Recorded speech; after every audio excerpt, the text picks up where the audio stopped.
'Cause it's been a long time since I left you. Should have left you with a beat to step two, step two, step two, step two. Man.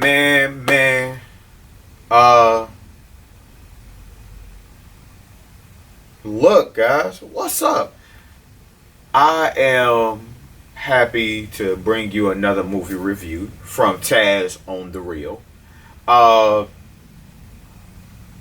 And man, I know it's been a while. I know I haven't, it's been a few movies that I could have done, but work with me, guys. Just working on some other stuff. But we're gonna keep bringing y'all more. We're gonna get back to Taz on the Reel. Check out New Wave though. New Wave the show. You can also find it here on the page, Magi's production.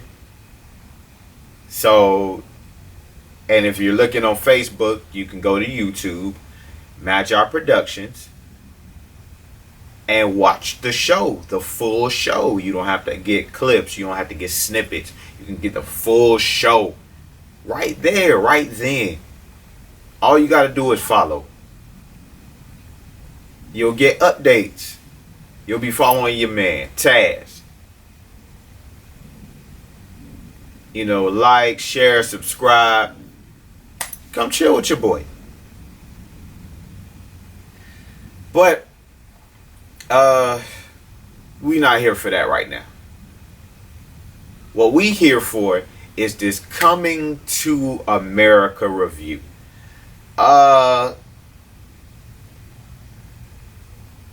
Man, so if you seen Coming to America, you know how just great of a movie it was, honestly.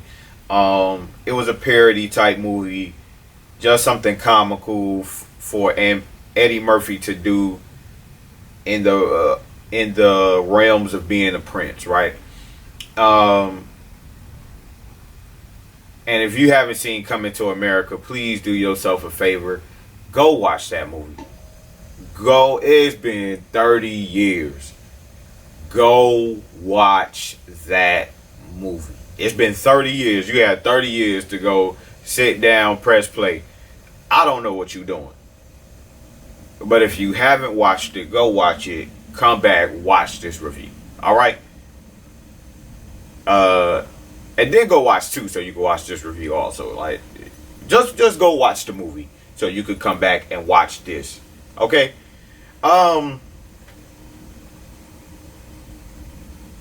But if you've seen Coming to America, you know from how iconic those phrases are, how iconic those scenes are. Those scenes have turned into intros from The Royal Penis is Clean to memes where you see him and Arsenio Hall just looking off into the distance, to all the dudes in the barbershop, which were hilarious.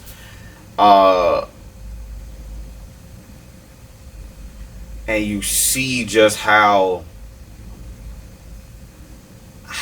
amazing that first movie was. James Earl Jones. I'm so sorry. Hold on, guys. We gonna look up the mother of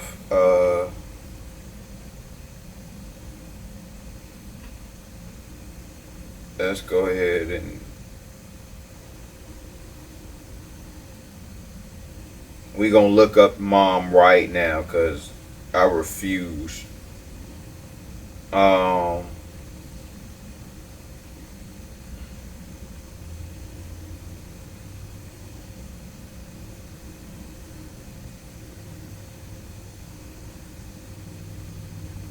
Like, I refuse to get mom's name, like, forget the mother in the movie, because she was so iconic, and so amazing. Um,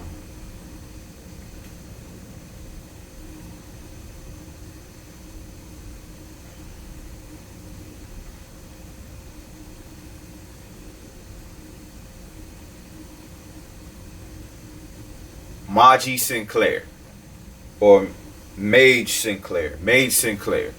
Uh, James Earl Jones, Mage Sinclair, are to everybody else. Arsenio Hall, uh, first to the king and queen, just being the real king and queen of our childhoods, and of just that era, because they turned around and did Lion King. Phenomenal job by both of them. So if you ever like had to see King and Queen of Lion King come to life, they came to life on the screen and Coming to America.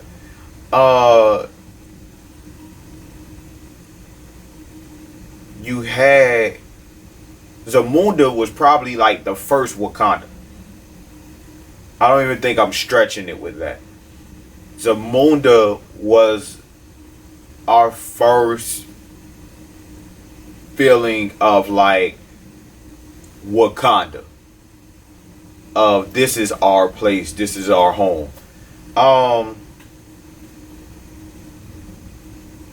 And this movie was just iconic, bro. From beginning to end, from every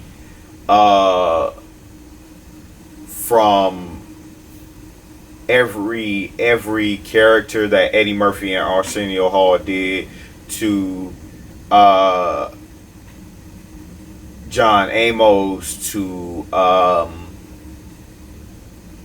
every scene, like to the club scene that just shut it down with all the different dates and different women, and the beatboxing twins and the twins, and just to every scene in that movie, kudos and shouts out to, because obviously you can't replicate greatness.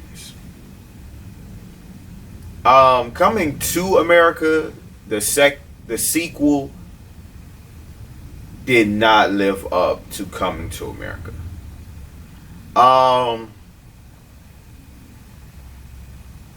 And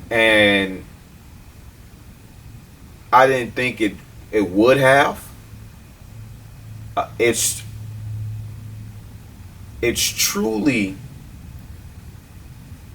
truly hard to replicate such greatness, especially from someone like Eddie Murphy.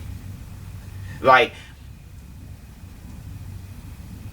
it's even hard for Eddie Murphy to live up to Eddie Murphy, because the dude he was in the 80s, from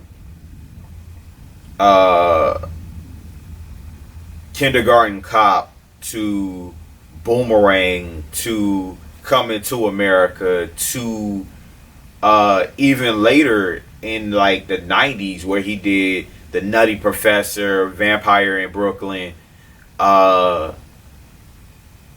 you know, all the other great movies that he did. It's hard to live up to that. And let's take a quick moment to even acknowledge, bro, I thought about this when I seen this movie. Eddie Murphy need to do 2 more movies to take over New York, right? He got Harlem Nights, which is in Manhattan. He has a Vampire in Brooklyn, and he has Coming to America, which is in Queens. You do 2 more boroughs, Eddie Murphy. You can call it for New York. New York officially has to like pay you every time that they show one of those movies, because I just thought it was amazing that he covered that much in his span of a career. I don't know who else did it, but Eddie Murphy definitely did 3 of the 5, and shouts out to him because that's amazing. But this movie could not replicate itself. It starts off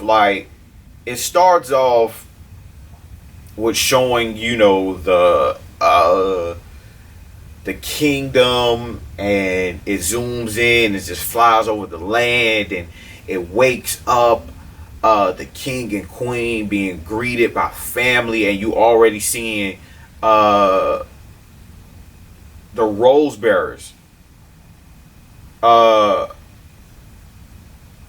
rose bearer is the same. The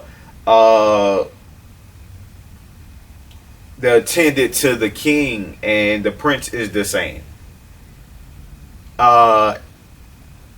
So it's automatically just getting you into the feels of like, this is the return to, that movie.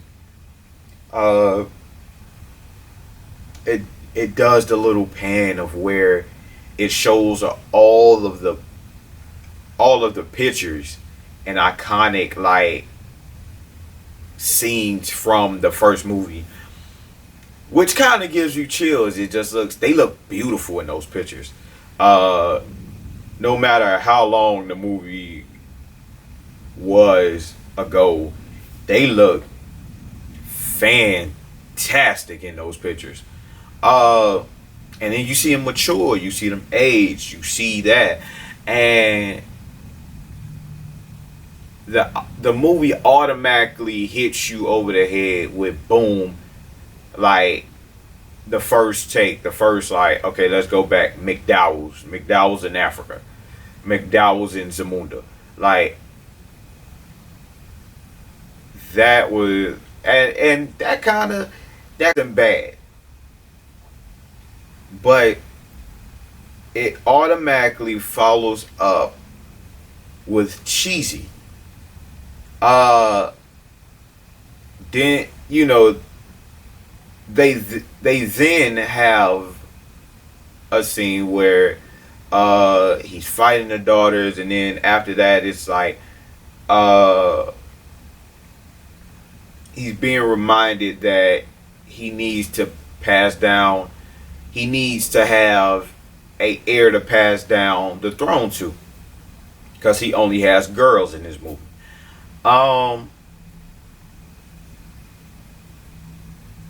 And as they show that, they bring in Wesley Snipes as the antagonist of the movie, as the person, as the storyline. And it was just too much of a joke. And I love the fact that Wesley Snipes is getting back into the acting and getting back into the mainstream of things, but it just didn't sit. Like, it just didn't fit. Right? It just didn't fit well. And they tried too hard on making it a joke. Right? They didn't really give you the presence of a warlord coming to, Zamunda. It was more of like, hey, I might kill you, I might not, but let's be on the same side for now, if we can. And it's like, but if not, we're gonna kill you. And it's like, okay, I could have been without that. Like, that portrayal was just not it. And I know they tried to like cruise it over with like Michael Blackson. It just didn't. It didn't do anything for me. Uh, then you have it, it. So then you have where they changed who the characters were, the characteristics of the characters. That wasn't how Akeem was. Like, it wasn't how Akeem was back then. It wasn't how the dad was back then. The dad was strict but loving. Like, this one was just an ass. Like, he was just an asshole for no reason. They made Akeem seem like they made him seem spineless. Like, they made him seem like he didn't have, courage and gusto and the ability to stand up and, outthink and be charming and, wise and charismatic. They didn't give him none of those traits. They didn't give him like the smart king. They gave him like the prince still trying to find his way vibe. Like, this man is like in his 50s. Like, come on.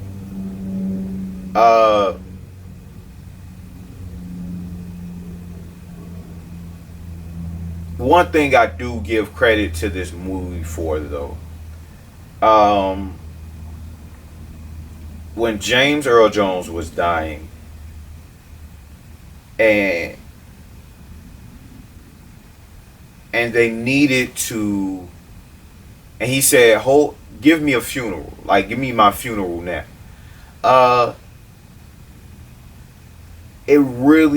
I felt that it really, really spoke to not the king, but to the actor. If we ever had to give flowers to anybody, if we ever had to give kudos to anybody, I think it would be James Earl Jones. And I think that they gave him his flowers in this moment.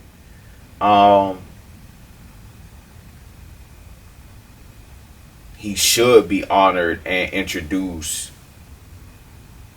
by Morgan Freeman. He should be sung to by Gladys Knight. He should have Salt and Pepper just coming in.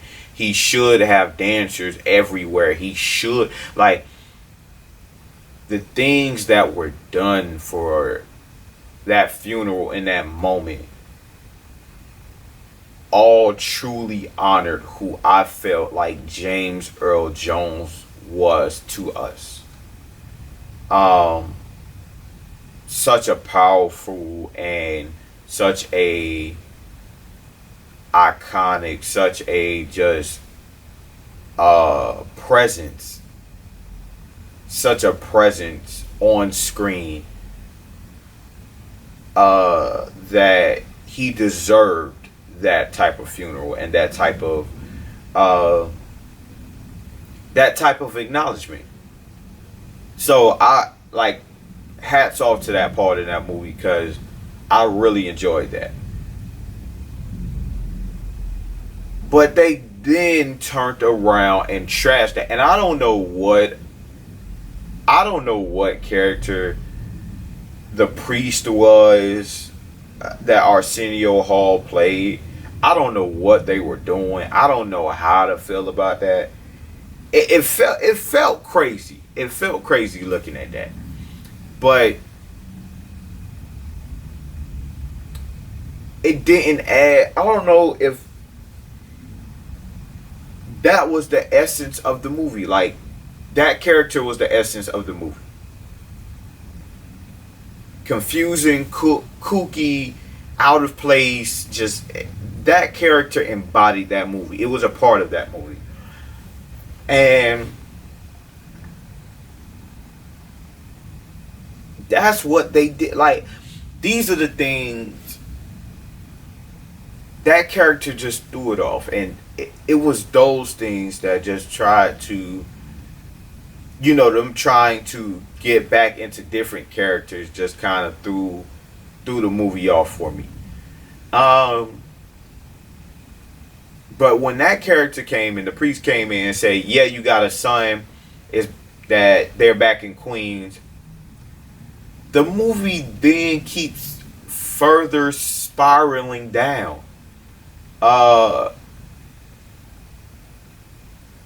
And it gave you like, now it's like two sides of a movie you're watching. You're watching what's going on between King and, King Akeem dealing with the warlord, and then the son coming in and dealing with the news that he's a prince, dealing with sisters that he never had, which he only interacted with Mika. It gets only shown that he makes a bond with Mika, not the other two. It's not really this is brother sister moment. And then they give him the same exact storyline they gave his dad. Like, they gave Eddie Murphy in the first one. It's like, we just seen this movie. That was the last movie.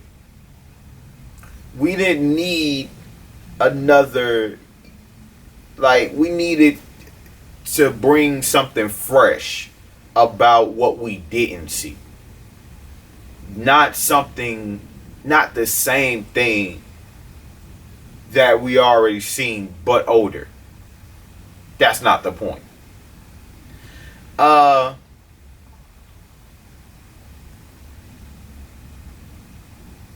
And that's just the storyline of the son. You go back to the storyline of, Eddie Murphy as Prince Akeem.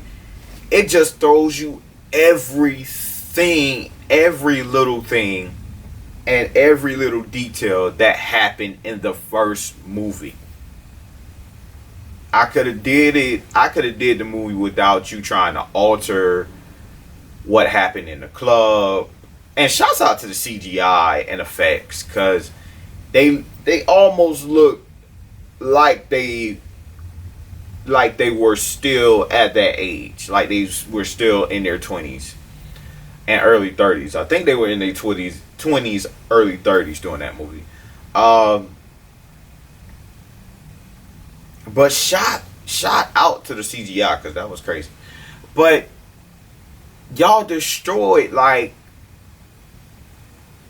every memorable moment. Like, you took us in the club and said, oh, he went back and he had sex with this stranger and ended up having a kid he didn't know about. That wasn't his character. He didn't even seem like a drinker, so it really would have never happened.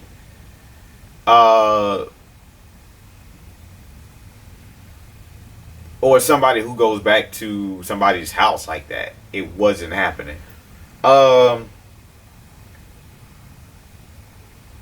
You had every moment where they did, the barbershop guys, which the barbershop guys were, those guys were cool. Though the barbershop, I don't think you could have messed up. I don't think you could have messed that one up. They were still just like iconic and funny. And it showed that old type of Eddie Murphy type energy, that old Arsenio Hall type energy that they had. But that was it. That was it. Like, you tried bringing back the presence of the pastor. You tried bringing back the presence of the singer. You know, y'all kind of over a small detail of what he had to do to be a king turned into like this whole trial that the son had to do.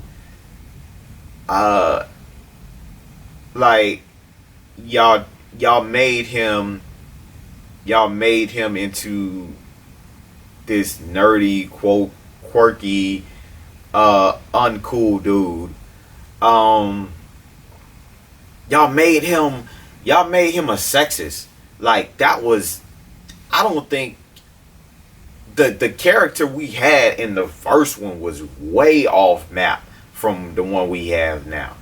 Like, he wasn't a sexist. He wasn't prideful. He wasn't all of these things that y'all did to him, and y'all just like kind of destroyed the character, which was mind-boggling.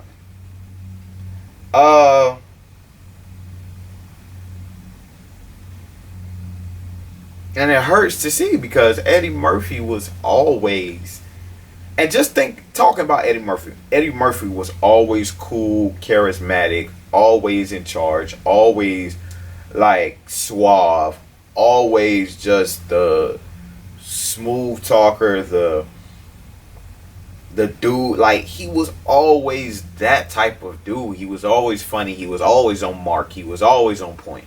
Like,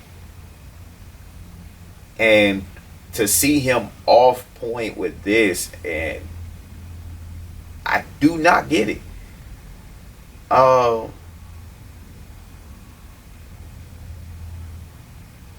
And you know, I think with, and them like trying to throw in a joke about the woman just like hopping on one leg and barking for the last 30 years is she should have been stopped that. Her legs should have been giant. Like, her legs should have been on swollage. You feel me? She should have been able to kick a ball from here to Jupiter. Like, ain't no reason why she's still barking 30 years. And then they bring in and they try to continue that joke with the son.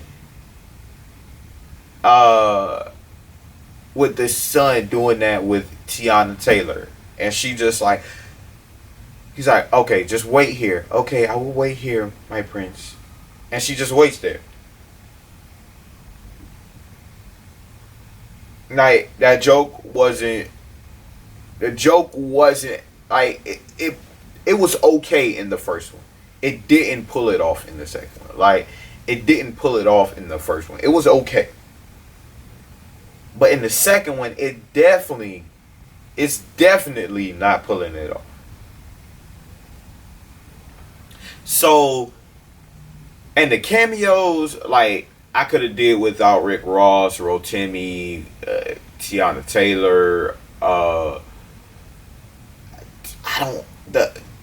every older person who came back from the other movie.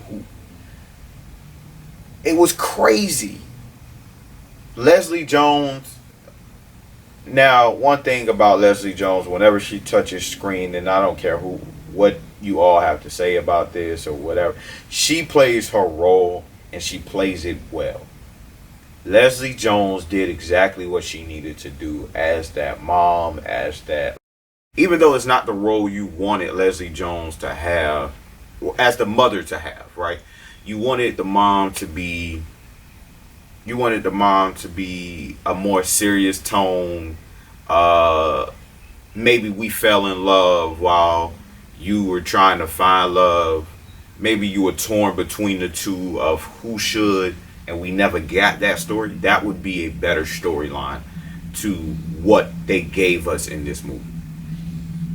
But Leslie Jones, no matter what she is given, she gives it 100%, and I love that. And I love the fact that they gave her the dress. They made her look so beautiful. They made her into this, into her own version of a queen. So that part was amazing for me. Tracy Morgan in the movie was just another one of those add-ons. I don't know if you needed him, but he didn't take away from the movie. It was just like, okay, Tracy Morgan, okay. Because Tracy Morgan, you put him in a movie, he's automatically like top tier. It's automatically comfortable to see Tracy Morgan in there. But the movie, man, it was a give and take, man. It's a give and take. It's like y'all tried so hard, and then coming towards the end of the movie, like I said, you have the reoccurring joke with, hey, look, just stand there. All right, just stand there. I'll be right back. Like, they still doing this? Oh, girl, just stop jumping for 30 years. Y'all still doing this? You didn't learn your lesson?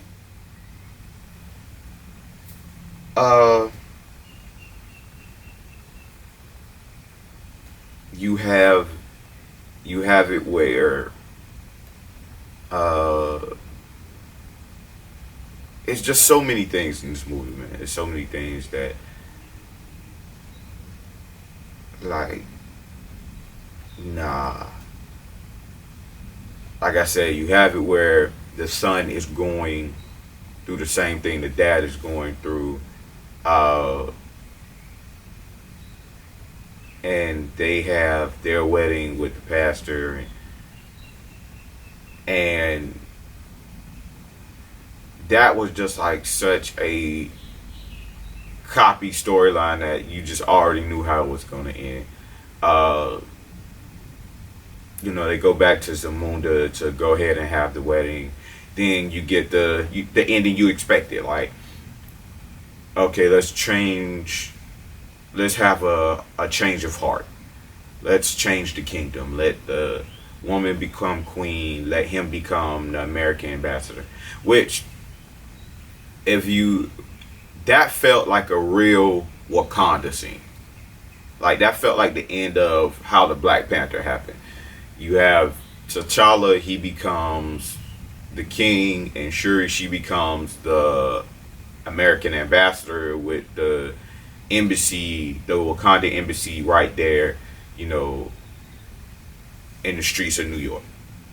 So it kind of pulls and draws from that type of scenario with Black Panther. But, and that's a part to respect. But it still drowns that out with just pulling everything back to the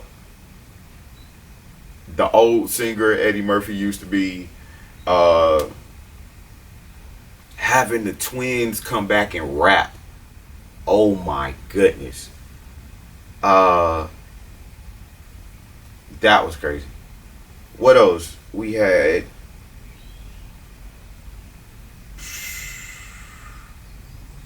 twins come back and rap. We have just that ending scene of just everything was, it was just kind of just throws you off. But with that,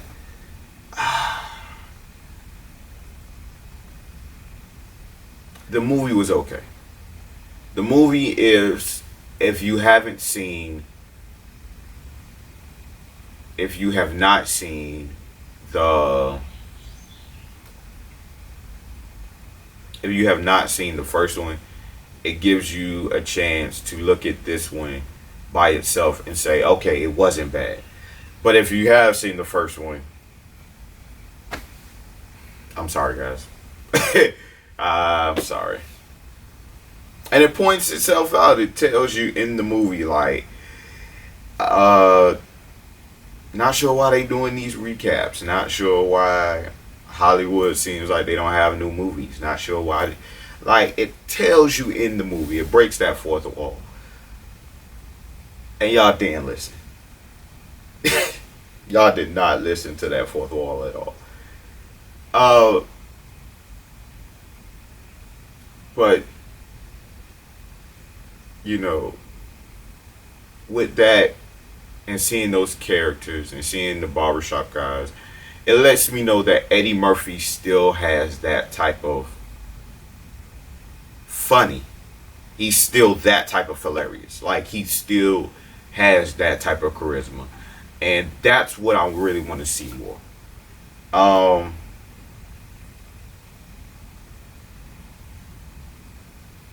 I don't know, man. I hope they not doing too much more of these remakes or anything. You know, I don't want to see no Boomerang 2. I don't want to see a Vampire Returns to Brooklyn. I don't want to see either. I don't want to see none of that, man. But I do hope that, you know, it still was kind of good.